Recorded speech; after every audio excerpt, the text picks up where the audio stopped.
Top News.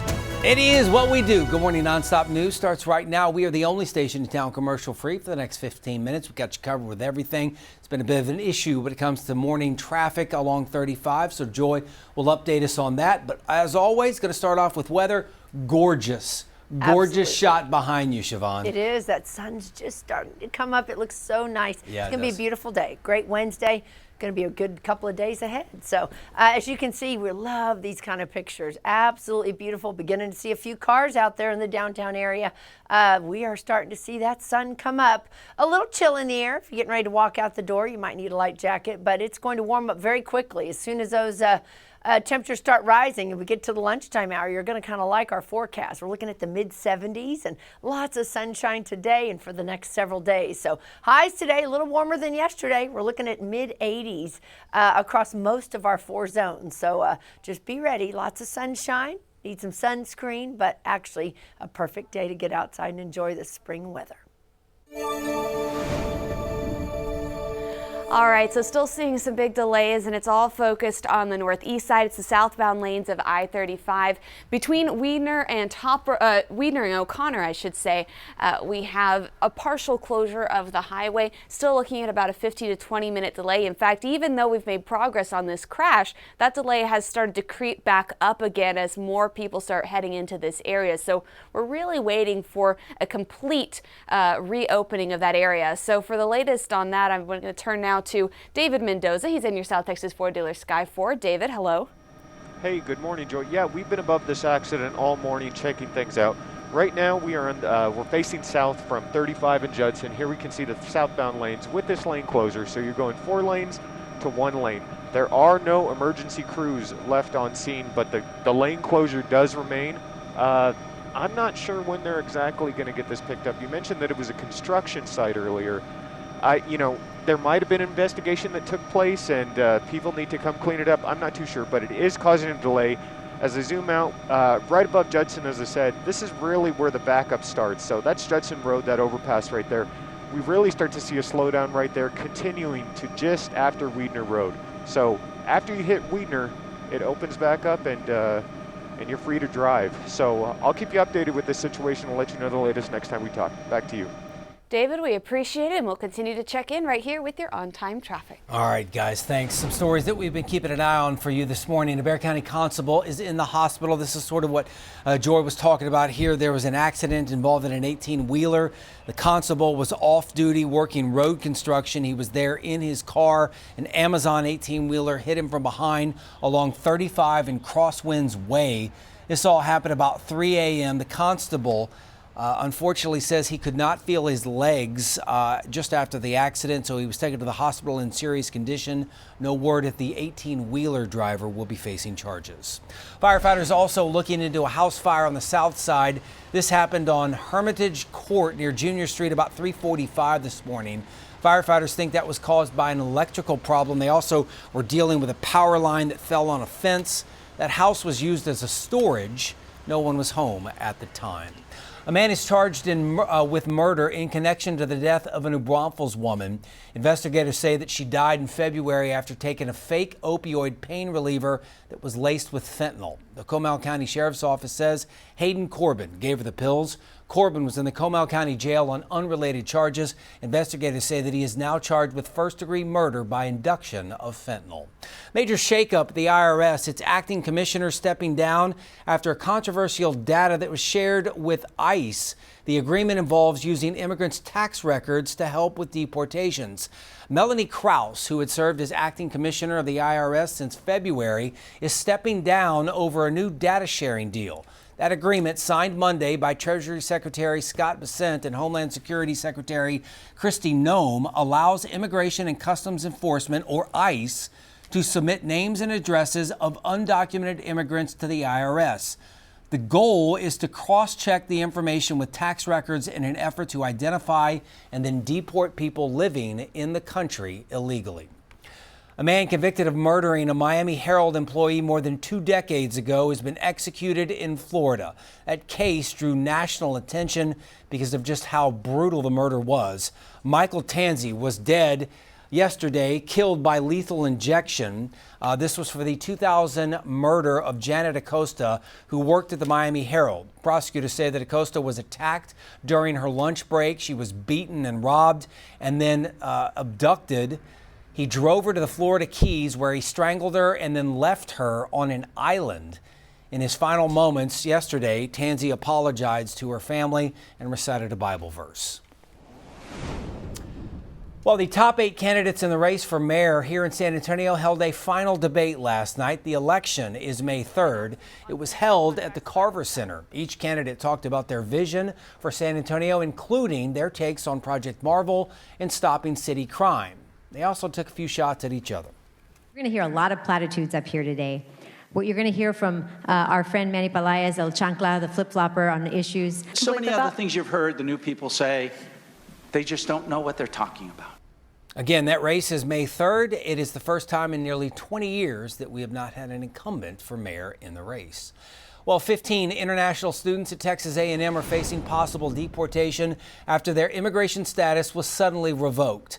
The university says it's still unclear why the government flagged the visas. Texas A&M says the affected students may no longer be legally allowed to remain in the United States. The federal government reportedly changed the immigration status in a database. They've not given a reason why. A spokesperson for the school says that none of the students committed crimes or posed a threat. 11 of those 15 were identified by the school, 8 still enrolled, 3 have graduated, 1 left the country. All but 1 were grad students, and most attended the flagship campus there in College Station. Well, a major decision from a Texas appellate court could impact how your local schools are graded.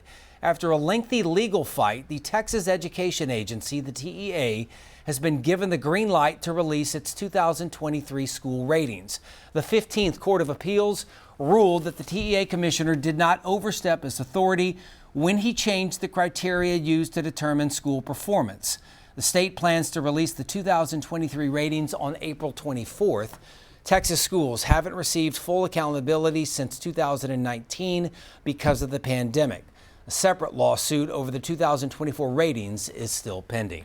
Texas lawmakers are considering a bill that would remove language from state law that criminalizes, quote, homosexual conduct. Texas law has a provision in its criminal code from 1973 that says homosexual conduct is illegal. The U.S. Supreme Court ruled that more than 20 years ago, this law cannot be enforced. For years, gay rights supporters have pushed to have it removed. That bill has supporters ranging from Democrats like Joe Moody to conservatives like former Speaker Dade Phelan and Brian Harrison. Sentiment reflects a widely held belief in personal liberty and limited government intervention. The State House heard an identical bill last session, but it died before there could be a floor debate. 6:49 right now. Bernie Sanders and some Democrats are introducing a new bill to raise the minimum wage. This would be called the Raise the Wage Act of 2025. Essentially, they want to raise it from $7.25 to $17 an hour by the year 2030. This would be a gradual increase over the 5-year period. Year 2025, in the richest country in the history of the world, nobody should be forced to work for starvation wages. It is time to raise the $7.25 an hour federal minimum wage, which is a disgraceful minimum wage, to a living wage. So the hourly wage has not increased since 2009. Well, the county has given a second chance to folks who have been in jail. They are helping them find a job. We're talking about Bell County here. News 4's Tawny Davis is live with details on the types of jobs that are being offered. Tawny, good morning. Good morning. The Bexar County Reentry Center is hosting its annual Second Chance Job Fair with about 1,000 employers looking to fill some empty positions. And this will give people who used to be in jail and are on probation or parole a chance to look for their future employer. Now, County Commissioner Tommy Calver has worked with the Bexar County Reentry Center and this event throughout his tenure. He says this job fair is an opportunity for a part of town that many overlook and don't usually receive opportunities. Some of the jobs that will be a part of today's job fair include manufacturing, manufacturing, retail and food space, construction, and warehouse distribution. Usually people who have a criminal record are unable to find employment once released, and Commissioner Calvert says that he wants them to be able to work towards a better future. Because of lack of access to transportation, having a job fair centrally located in our hallmark institution at Frostbank and the Coliseum grounds is a very easily accessible job fair, and it gives people a lot of hope that they're actually going to be incorporated back into society. Other services will be provided at the job fair. This includes mental health care, resume writing, clothes provided for interviews, and transportation. Now, today's Second Chance Job Fair will be this afternoon from 1 to 4 p.m. We'll be here at the Freeman Coliseum Expo Hall, but you do need to register with Bexar County in order to participate. Reporting live, I'm Tawny Davis. Back to you. All right, Tawny, thanks. 6:52 right now. Take a look at this. A tree fell in Pennsylvania. It was caught on camera right in the middle of your screen. Tree goes down, bam, right there. Tree crushed that SUV.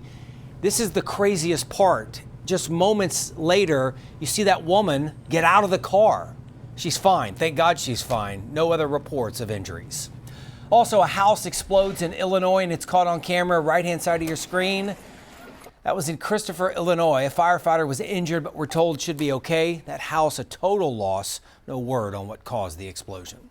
Now your certified most accurate 4-zone weather with meteorologist Siobhain Anders.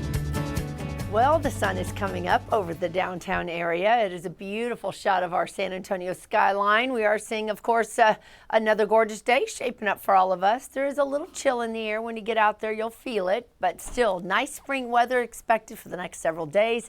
Sunshine is on board for the next several days as well. We have a warm up for tomorrow, and a very weak front is supposed to come through on Friday, but it's going to kind of keep our temperatures under the 90-degree mark in San Antonio. So across the state, we are expecting beautiful weather. If you're going to be traveling, definitely going to have no issues at all. 61 right now in Amarillo, and we are looking closer to home. Temperatures upper 40s to the upper 50s across the area. 58 right now in San Antonio. We are looking at dry air in place. It makes it feel so much nicer when you see this dry air, and we've been experiencing this air for the last couple of days. Now we're beginning to see these numbers starting to go up along with our humidity, and because of that, it's going to start feeling a little warmer. We are looking at a breezy day, so if you are going to be out doing some lawn work, maybe trying to pick up some of the leaves from the oak trees, you're definitely going to have to fight the wind. It's going to be breezy. Winds are going to be gusting up to about 25 and 30 miles an hour today, so take that to consideration. So, all right, we were looking at our drought monitor. We always get kind of a new one coming in on Thursday, tomorrow, but this definitely still showing, of course, we have that bullseye. There is no rain in our forecast for at least the next 7 days, at least until maybe Tuesday or Wednesday, but even then we're kind of keeping an eye on a different forecast pattern. We are looking at an upper level low that one model is saying is going to form and move to the east. By Tuesday, maybe going to see some rain chances starting to come into the picture, but it is not a guaranteed. We're going to be watching this over the next couple of days. So unfortunately, we're going to have to start watering all the plants we've been planting, and definitely going to have to give them a little extra moisture. So forecast, well, high tomorrow, 92 degrees. Going to be warmer. Cold front comes through, 88 Friday and Saturday. Then we get warm again Sunday, and temperatures stay in the 90s all the way through Tuesday. So here's your forecast. Hope you enjoy your Wednesday forecast. 83 in Hill Country, 86 San Antonio. Tonight we're in the 50s, and the extended forecast is calling for a beautiful weekend. So hopefully you get out and enjoy some of this great sunshine that we're experiencing in South Texas. Well, unfortunately, despite the progress we've made in getting this crash cleared out here on the northeast side, the southbound lanes of I-35 still looking very slow. In fact, that delay has started to creep back up again, looking at about 30 to 35 extra minutes. That's because even though the crash is cleared, the lanes are still partially shut down. So let's talk to David Mendoza real quickly here. He's in your South Texas Ford dealer, Sky Ford. David, what's the latest? Hey, Good morning, Joy. We've been covering this area all morning. This is an aerial view of your southbound lanes in this closure, but not the greatest news. As I zoom out, we can see that it stretches all the way back to 1604, like Joy mentioned. So if you're heading in your southbound lanes on 35, be prepared to wait, because we're going 4 lanes to 1 lane. No estimate on when they're actually going to remove these cones and get these lanes back open, so just be prepared for a delay. Northbound lanes are looking great, so until next time, drive safe and have a great Wednesday. Back to you. David, we appreciate it. That's the latest with your on-time traffic. All right, guys, great work today on that accident. Time for one final look at the morning headlines. One of the big stories, 79 people have died. There was a roof collapse at a nightclub in the Dominican Republic. At least 160 other people were hurt. In New York City, there was a vigil held for the victims. Crews are still pulling survivors out of the rubble. One of the victims was a longtime Major League Baseball player and a former Houston Astro, Octavio Dotel. Well, thank you for waking up with us. We always appreciate you making us part of your morning routine. Siobhain, Yes. Was always Perfect. a pleasure to Thank you. to work alongside you. We realized today there's something called Aggie bonnets. There is, and we learned something. So on your Trivial Pursuit questions, you're going to say yes. There's a blue bonnet that is maroon. Looks So, maroon. Weather, I one love it. last Perfect. check. Great. I wish we had more rain in our forecast, but not going to happen. So if you want to be outside, today's the day. It's going to be beautiful. Be 85 degrees and Yes. really, really nice. As we say every morning, today is a gift. Make it count.